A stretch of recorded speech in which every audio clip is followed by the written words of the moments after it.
देखिए एसर्शन और रीजन का एक क्वेश्चन है, पहले हम क्वेश्चन ही पढ़ लेते हैं। एसर्शन में लिख रखा है body can have acceleration if its velocity is zero at a given instant of time. फिर इसने रीजन में क्या लिखा है कि a body is momentarily at rest when it reverse its direction of motion. इस क्वेश्चन पहले हम ये कॉन्सेप्ट समझते हैं और ये कॉन्सेप्ट समझने के बाद ये अपने आप ही हो जाएगा। सुना, एक बॉल को मान लो आप ऊपर फेंकते हो, ठीक है, इस बॉल की स्पीड घटते घटते घटते घटते जीरो हो जाती है, फिर उसके बाद वापस आती है बॉडी, ठीक है। एक्सेलरेशन ड्यू टू ग्रेविटी हमेशा काम करता है। एक ऐसा नहीं होता कि एक इंस्टेंट के लिए भी वो लगना बंद हो जाए, ऐसा नहीं हो सकता।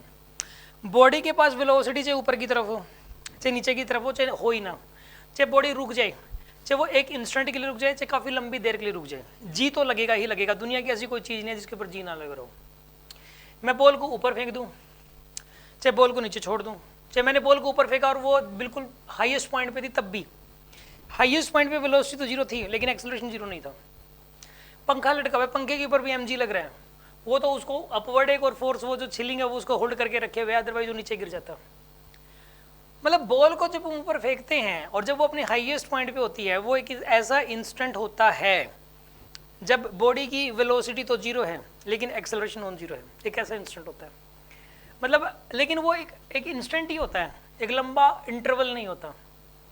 एक लंबे ऐसा नहीं हो सकता कि अगर कोई आपको ये कहे क्या ऐसा हो सकता है कि एक इंटरवल के लिए, इंटरवल मतलब टाइम पीरियड के लिए वेलोसिटी जीरो रहे और एक्सेलरेशन नॉन जीरो हो, वेलोसिटी जीरो लेकिन एक्सेलरेशन नॉन जीरो, तो ये पॉसिबल नहीं है, क्योंकि उस एक्सेलरेशन की वजह से वेलोसिटी तो आएगी आएगी।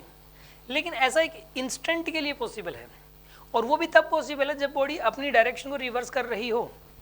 जैसे कि आप एक केस में और देखो, एक गाड़ी है, मतलब उस गाड़ी के पास स्पीड है 40 मीटर पर सेकेंड और एक्सेलरेशन इस तरफ है 10 मीटर पर सेकेंड स्क्वायर का। इस केस में गाड़ी की स्पीड घटते घटते जीरो हो जाएगी, फिर उसके बाद वापस आएगी। अब यहाँ पे जब ये रुकेगी तो एक इंस्टेंट के लिए रुकी, इस टाइम इसकी वेलोसिटी तो जीरो है लेकिन एक्सेलरेशन था इसके पास 10 का। ये कैसा इंस्टेंट था, लेकिन ऐसा एक इंस्टेंट के लिए हो सकता है, एक इंटरवल के लिए ऐसा नहीं हो सकता। इंटरवल मतलब टाइम इंटरवल के लिए। और हमारे पास कहने को सिर्फ ये दो ही एग्जाम्पल हैं, वैसे कोई तीसरा एग्जाम्पल भी नहीं है। पहला केस तो यही है कि एक बॉल को हमने ऊपर फेंक दिया, ऊपर जाते जाते हाईएस्ट पॉइंट पे गई, हाईएस्ट पॉइंट पे वेलोसिटी जीरो है लेकिन जी तो लगेगा ही लगेगा। जी इस बात के ऊपर डिपेंडेंट थोड़ी ना है कि बॉडी रुकी हुई है कि चल रही है, बॉडी चाहे रुकी हुई हो, जी तो जी है भाई, वो तो लगेगा। वो ये नहीं देखता जी लगने से पहले कि बॉडी चल रही थी कि रुक रही थी कि स्लो चल रही थी कि फास्ट चल रही थी, जी तो लगेगा। जी को एक इंस्टेंट, इवन एक फ्रैक्शन ऑफ सेकंड 0.0000001 सेकंड के लिए भी नहीं टाया जा सकता, तो उसमें रुकी कैसे रहेगी, लेकिन इंस्टेंटली रुकी रह गई है। इसका प्रैक्टिकल हम देखते हैं ऐसा होते हुए, और यहाँ पर भी ऐसा ही है। अब इसने क्वेश्चन में ये बोला था एसर्शन में कि ए बॉडी, ये कहाँ तक समझ आ गया, a body can have acceleration if its velocity is zero at a given instant of time. ये कह रहा है कि ऐसा हो सकता है कि एक इंस्टेंट ऑफ टाइम के लिए वेलोसिटी जीरो हो लेकिन एक्सेलरेशन हो सकता है, यस ट्रू।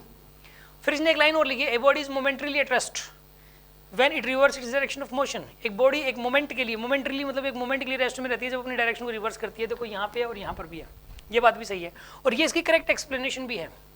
मतलब ये ऐसा तब होता है, जो पहले वाली जो बात है वो कब घटती है, जब दूसरे वाली बात हो। मतलब उसका एक एग्जाम्पल है, जो दूसरे वाला है, दूसरे वाली जो लाइन लिखी है वो पहले वाली लाइन को ही एक्सप्लेन कर रही है, ठीक है ना। तो इस प्रकार ये इसकी करेक्ट एक्सप्लेनेशन है, ठीक।